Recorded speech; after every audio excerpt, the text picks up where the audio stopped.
आता याच सगळ्या पार्श्वभूमीवर मी राष्ट्रवादी शरद पवार गटाच्या मनाली भिलारे यांच्याकडे जाणार आहे। मनालीताई, आपण पाहतोय की शरद पवार अजित पवारांच्या जाण्यानंतर राष्ट्रवादी अजित पवार गटाचं काय, असा जेव्हा प्रश्न उपस्थित केला गेलेला होता त्यावेळी राष्ट्रवादीच्या विलीनीकरणाचा मुद्दा तर सातत्यानं चर्चेत आलाच, मात्र संपूर्ण राष्ट्रवादी परिवाराला सांभाळण्याचं काम शरद पवार यांनी केलेलं आहे। आणि सुरुवातीला शरद पवारांचं एक वक्तव्य सोडलं तर सुनेत्राताई आल्यानंतर मी त्यांना आनंदाने आशीर्वादच देईल असं शरद पवार म्हणालेले होते। निश्चितच आज पवारसाहेबांची तब्येत बिघडली आहे। दादांच्या अकाली निधनाने हा जो घात झाला आहे तो निश्चित पवार कुटुंबावरती हा भयानक आहे। आणि यातच आपण बघितलं गेले 10 दिवस बारामतीमध्ये आदरणीय पवारसाहेब असतील, दोन्ही कुटुंबाला सांभाळून ते होते, कार्यकर्त्यांना धीर देत होते। आमदार खासदारांच्या भेटी त्या बारामतीमध्ये गोविंदबागेमध्ये होत होत्या। आणि अशातच सुनेत्रा वहिनींचा तिथं उपमुख्यमंत्री पदाचा शपथविधी झाला। तो शपथविधी झाल्यानंतर जेव्हा वहिनींना मार्गदर्शन करण्याची वेळ आली तेव्हा आदरणीय साहेबांनी ती मार्गदर्शन केलं। आपण विद्याप्रतिष्ठानमध्ये बघितलं त्यांचे दोन्ही नातू पारदादा असतील, जयदादा असतील, यांना देखील मार्गदर्शन करण्याचं काम पवारसाहेबांनी त्या ठिकाणी केलेलं आहे। आणि ह्या सगळ्याचा परिणाम तब्येतीवर होणं हे मला असं वाटतं स्वाभाविक आहे। आणि आज ते पुढील उपचारासाठी रुबी हॉस्पिटलमध्ये दाखल झालेत। मला निश्चित खात्री आहे की साहेबांनी अनेक संकट, अनेक वार, तो आरोग्याची झुंज ही निश्चितपणे त्यांनी वॉरियरसारखी त्याला सामोरं गेलेत, ते याही प्रकृतीतून ते सामोरं जातील आणि निश्चित पुन्हा एकदा महाराष्ट्रामध्ये एक लढवय्या नेता म्हणून पुढे येतील। या दोन्ही राष्ट्रवादींना सांभाळण्यासाठी पवारसाहेब हे निश्चित मैदानात उतरलेले आपल्याला आगामी काळात दिसतील। नक्कीच अभय सर, एक महत्त्वाचा मुद्दा या ठिकाणी आपल्याला पाहावा लागेल की राष्ट्रवादी अजित पवार गटाच्या जागा जरी मोठ्या संख्येने आपल्याला दिसत असल्या तरी अनेक जिल्हा परिषदांमध्ये म्हणजे हे आधीच ठरलेलं होतं महापालिकाप्रमाणेच की एकत्रित निवडणूक लढवायची आणि खास करून घड्याळ या चिन्हावर ही निवडणूक लढवायची। त्याप्रमाणे जर आपण पाहिलं तर दोन्ही राष्ट्रवादीची कामगिरी ही चांगलीच म्हणावी लागेल, कारण मोठ्या संख्येनं घड्याळ चिन्हावर राष्ट्रवादीचे उमेदवार उभे होते। मागच्या वर्षीच्या तुलनेत काय फरक पडला तो मगाशी मी बोललो। फक्त आता इंटरेस्टिंग काही ठिकाणी होणार आहे जिथे युती झालेली नाही आहे, तिथे पुढच्या काळामध्ये कशा प्रकारची समीकरणं बघतात। म्हणजे मला रायगडबद्दल रायगडचे तुम्ही आकडे बघाल तर तिकडे राष्ट्रवादी काँग्रेस अजित पवार म्हणजे सुनील तटकरेंच्या नेतृत्वाखाली, दुसरीकडे शिवसेना एकनाथ शिंदेंची आणि भाजपा यातले 2 पक्ष एकत्र आल्यानंतर सत्ता होणार आहे। आता तिथे कोण कोणाशी युती करतं, म्हणजे आता भाजपा राष्ट्रवादी युती होणार की भाजपा शिवसेना युती होणार आणि त्यातला एक पक्ष विरोधी पक्षात बसणार आहे कदाचित। तर मला वाटतं की हे पण इंटरेस्टिंग असेल पुढच्या काळामध्ये की तिथे सत्तेची समीकरणं कशी मांडली जातात। तुम्ही 2017 किंवा 2012ला पण आपण बघितलं असेल की त्यावेळेस महाराष्ट्रामध्ये आघाडीचं 2 काँग्रेसच्या आघाडीचं सरकार होतं आणि जिल्हा परिषदेचं अध्यक्षपद एकमेकांना मिळू नये यासाठी 2 काँग्रेसने ज्या कुरघोड्या केल्या आणि भाजपा शिवसेनेला बरोबर घेऊन त्यांनी एकमेकांना दूर ठेवलं होतं सत्तेपासून। 2017लाही काही ठिकाणी हे प्रयोग झाले। तर तसंच प्रयत्न आता हे महायुतीचे लोक काही त्याच पद्धतीने जातात पुढे की त्यांचे परत एकत्र येऊन म्हणजे जसं आपण डोंबिवलीत बघितलं, ठाण्यात बघितलं, बहुमताची गरज नसतानाही ते एकत्र येऊन त्यांनी सत्ता स्थापन केली। ती भूमिका घेतली जाते काही पुढच्या काळामधलं राजकारण, कारण त्याच्यावर पुढच्या काळाच्या राजकारणाची एक साधारणतः मला वाटतं दिशा स्पष्ट होणार आहे। आणि मग आपण सारखं जे त्याच्याकडे अप्रत्यक्षपणे लक्ष वेधतोय की या 2 पक्षांची, सहकारी पक्षाची 2029 पर्यंतची वाटचाल कशी असेल, ते मला वाटतं की त्याची बीज सगळी अशा छोट्या छोट्या निवडणुकातून, त्या पदाधिकाऱ्यांच्या निवडीतून ती रोवली जात असतात। नक्कीच राष्ट्रवादी अजित पवार गटाच्या हेमलता पाटील देखील आपल्यासोबत जोडले गेलेले आहेत। हेमलताजी, सध्याचं चित्र आपण पाहिलं तर अजित पवार गट हा राज्यामध्ये 2ऱ्या क्रमांकाचा पक्ष ठरताना दिसतोय जिल्हा परिषदांमध्ये। अर्थातच अजित पवारांचं काम बोलतंय आणि हे पुन्हा एकदा ठळकपणे या आकडेवारीतून आपल्याला पाहायला मिळतंय।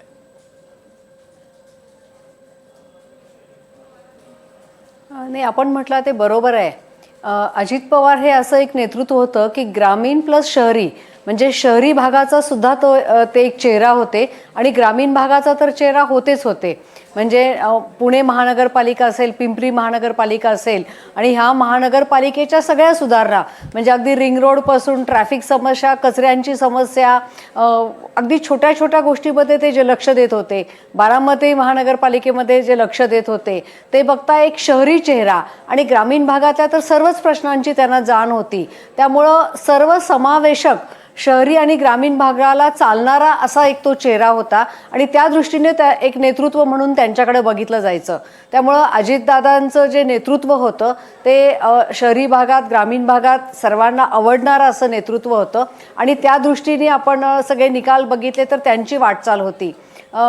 आपण जसं म्हटलं तसं जाण्याने तर फार मोठी पोकळी निर्माण झालेली आहे, परंतु येणारा काळ बघता मला असं वाटतं की सुनेत्राताई ज्या पद्धतीने पक्षाचा आता कार्यभार सांभाळतील, पक्षातल्या कार्यकर्त्यांना जी ताकद देतील, संघटना उभी करण्यामध्ये जी मदत करतील, तर सर्वजण मिळून अजितदादांचं हे जे काम आहे ते पुढे नेण्याचा सर्व नेते एकत्र येऊन प्रयत्न करतील अशी मला खात्री वाटते.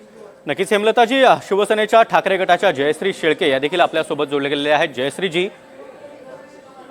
जयश्री शेळके आपल्यासोबत नाही आहेत, मात्र अभय सर, एक महत्त्वाचा मुद्दा सातत्यानं उपस्थित होतोय की ज्याप्रमाणे म्हणजे शिवसेना विभक्त झाली आणि शिंदे कार्यकर्त्यातून घडलेलं नेतृत्व, त्यामुळे ते कार्यकर्त्यांना विसरले नाहीत. मात्र कार्यकर्त्याशी नाळ जी शिवसेना प्रमुख बाळासाहेब ठाकरे यांच्यासोबत जोडली गेलेली होती ती आता उद्धव ठाकरे यांच्यासोबत जोडली गेलेली नाही आहे, किंबहुना ती तुटते आहे. याला कारणीभूत ठाकरे परिवारच म्हणावा का? कारण शिंदे हे सातत्यानं गावाखेड्यामध्ये फिरताना आपल्याला पाहायला मिळत आहेत, मात्र ठाकरे परिवारापैकी एकही नेता, मग दोन्ही मुलं असतील किंवा स्वतः उद्धव ठाकरे असतील, हे मात्र शहरी राजकारणाच्या पलीकडे जायला तयार नाही आहेत. शहरीपेक्षा मुंबईच्या पलीकडे ते जास्ती मला वाटतं संयुक्तिक ठरेल. कारण ठाणे महापालिका निवडणुकीच्या वेळेस तिथे जाहीरनामा प्रसिद्ध करायलाही एकाही ठाकरेंकडे वेळ नव्हता. त्यामुळे अशा पद्धतीने निवडणुका लढवल्या तर मला निश्चितपणे कार्यकर्त्यांचं मनोधैर्य खच्ची होत असतं. प्रश्न असा आहे की आता जिथे मी त्याचा उल्लेख मगाशी पण केला, परभणी असेल, धाराशिव असेल, तुमचे तिकडे स्कोरिंग सब्जेक्ट होते ना ते, बरोबर. तर तिकडे तरी किमान आपण लक्ष दिलं पाहिजे, या दृष्टीने जायला पाहिजे होतं. पण मगाशी शिवसेनेच्या प्रवक्त्यांनी आपल्याला सांगितलं की आम्ही लढलो याला महत्त्व आहे, आम्ही बाकी हारलो याला महत्त्व देत नाही. आणि त्यावेळेस असं झालं की त्यांच्यापेक्षा जास्ती चिंता आपणच करतोय की काय, असा प्रश्न निर्माण झाला. पण एक निश्चित आहे, आता आणखी इंटरेस्टिंग आकडा होत चालला रायगडचा. पण रायगडमध्ये आता शिवसेना आणि राष्ट्रवादी काँग्रेस 16-16 झाले आहेत आणि तटकरे आणि शिवसेनेचं आपण बघितलं तर ते विळ्या भोपळ्याचं सख्य आहे ते. मग अशा वेळेस भाजप कोणाच्या बाजूने उभे राहते, तशी स्थिती परभणीमध्ये पण आता दिसते तयार होताना. मला वाटतं की ह्या सगळ्या इक्वेशन्स बघाव्या लागतील. पण एक निश्चित आहे की आता विरोधी पक्षांना भरपूर वेळ आहे विचार करायला, आपल्या राजकारणाची बांधणी ते कशी करतात ते बघावं लागेल. हो, पुढचे 3 वर्ष आहेत असं म्हणायला हरकत नाही. विश्वास पाठक सर सुद्धा आपल्यासोबत आहेत.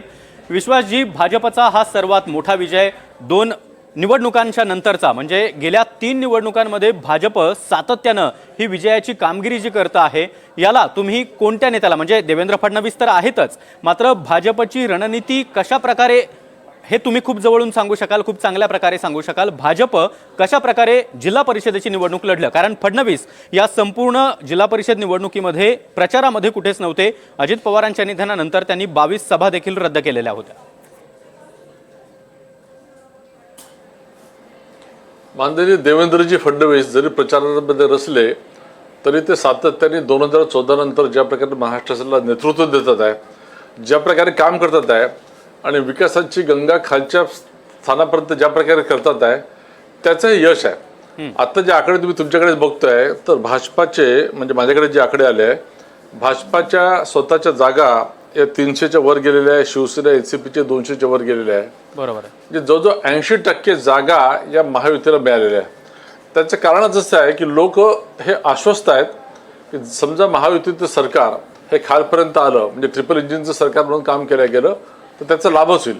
आता हे यश एवढं काय मिळत आहे तर मुळामध्ये हे सरकार लोकोपयोगी काम करत आहे आणि ते कामं लोकांपर्यंत नेतं देखील आहे. हा जेव्हा मेसेज जातो तेव्हाच अशा प्रकारचं आपल्याला रिझल्ट मिळतात. आता घरामध्ये बसून तुम्ही इलेक्शन नाही लढू शकत. आम्ही साध्या जाहीरनामा देखील जर आमचा असेल तर ज्या प्रकारे बारकावे आम्ही हेरतो, त्या बारकाव्यांप्रमाणे कमिटमेंट देतो आणि त्या जाहीरनाम्याप्रमाणे प्रत्येक बॉक्स टिक झालाय की नाही याचं सेल्फ ऑडिट देखील करतो. आता मी इलेक्शन मॅनेजमेंट कमिटीचा देखील भाग असतो, त्यामुळे ज्या प्रकारे मोठे मोठे नेते एखाद्या कार्यकर्त्यासारखे वावरतात, कार्यकर्त्यासारखं राबतात, त्याच्यामुळे मला वाटतं या संघटनेच्या ताकदीमुळे अशा प्रकारचं यश मिळत आहे. मात्र जेव्हा जेव्हा मला असं यश मिळतं तेव्हा आमची जबाबदारी अजून वाढलेली आहे. लोकांच्या आम्हाला अपेक्षा आकांक्षांना उतरायचं आहे, अशा प्रकारची आम्हाला जाणीव होत राहते. म्हणून आम्ही अशा प्रकारचा हा जो काही विजय आहे हा स्वीकारतो. मात्र त्याचबरोबर आमचे अजितदादा पवार ज्यांचं नुकतंच निधन झालं दुर्दैवी, त्या पार्श्वभूमीवर आम्ही कुठेही जल्लोष करणार नाही अशा प्रकारच्या आम्ही सूचना केलेल्या आहेत. नक्कीच विश्वासजी. हेमलताताई, आपण मुद्दा मांडत होतात. नाही, आवाज येतोय का माझा? हो, येतोय, आवाज येतोय. मला फक्त एकच मुद्दा मांडायचा होता की मगापासून मी एक चर्चा ऐकते की बाबा निवडणूक यंत्रणेचा वापर, याचा वापर, त्याचा वापर, त्याच्यामुळे हे आम्हाला यश मिळत नाही. आता जो विश्वास पाठकांनी मुद्दा मांडला तोच मुद्दा मला या ठिकाणी पुढे न्यायचा आहे की कुठलीही निवडणूक जिंकण्यासाठी लढायची असते हे जवळपास विरोधी पक्ष प्रत्येक वेळी विसरत आहेत.